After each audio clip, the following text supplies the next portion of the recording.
Good morning and welcome to your Farm and Home Show. My name is Joanna Coles, and this morning we're visiting with Kristin Hildabrand, Warren County Extension Agent for Horticulture. Good morning, Kristin. Good morning, Joanna. Now, Kristin, it's cold, and a lot of times we're not thinking about planting and all those beautiful things in the spring and summer, but now is a great time to be going to some classes and learning a little bit more about how we produce those beautiful things. Yes, it is a great time in your schedule to learn, especially if you're interested in cut flower production.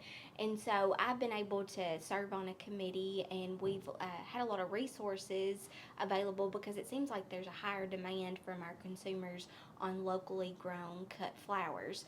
And so there could be different reasons for that. I know we've had a little bit of some issues.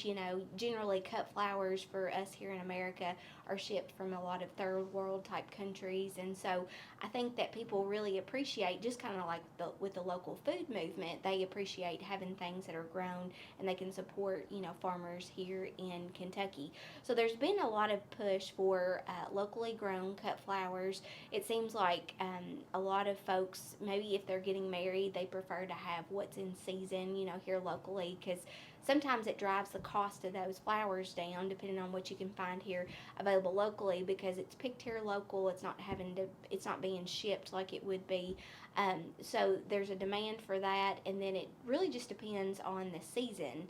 It's like with anything with food related, there's a season for that cut flower. So, generally in the springtime, you're talking about things like tulips, you're talking about things like narcissus, or even the daffodils. You're talking about later in May, those beautiful peonies.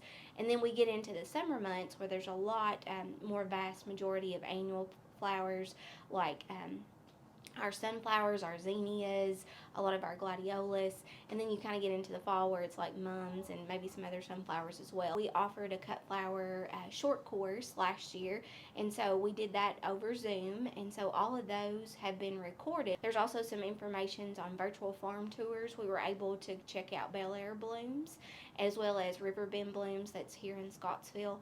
And then there's also some other information on post-harvest information as well. So once you do get ready for harvest, what does that look like after you start picking it, and what kind of solution you might need to be looking at for that cut flower. And then there's also a session just on structures for cut flower production. So, if you're exploring cut flowers, you can look at field production where it's grown outside.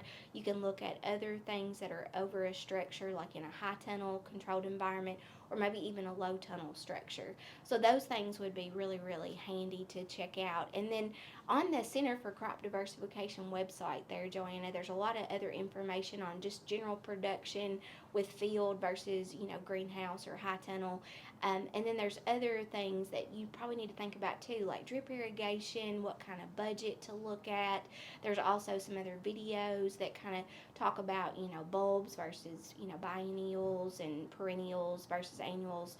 So there's just a wealth of knowledge there. And if you're interested, there's even a cut flower directory that we've put together just for Kentucky. That way you can see on the map there what the cut flower growers are in central, eastern, and also western Kentucky's. Absolutely. So there's a lot of information. If you have some downtime, go watch it. But I know you guys have a class coming up. Yes. Because a lot of times when we think of flowers, we don't think of other insects and disease, but they do suffer from some of those pests as well. Yes. So we have an upcoming winter course that's coming up. This is Winter Integrated Pest Management, or IPM, and it's generally geared towards cut flower production. So if you're growing in a high tunnel, there's different pests and, like you said, diseases that come up, and so that is going to be generally talked about for that particular session. Now, this session is going to be offered on Monday, January the 24th, and it's going to be offered at 5:30 for those of us on Central Time. If you're on Eastern Time, it would be 6:30. But it's a Zoom session, so you can, basically watch from anywhere in your car or at home. So that's the nice thing about that. And then our specialists from the university will be addressing, the pest, more of those issues that come across with cut flower production, as well as the diseases that can encompass the cut flower world too. So it's really, it's nice that we've got that on Monday, January 24th, and it's going to be offered via Zoom. It's free, so if you would like to get registered, you can contact us here at the Warren County Extension Office, and we will send you the link. We ask that you pre-register so that way you can get that link ahead of time. All right, Kristin, well, thanks for the information. If you're interested in cut flower production, a lot of resources are available for you. Just contact your local Extension office. Thanks for watching, and have a great day.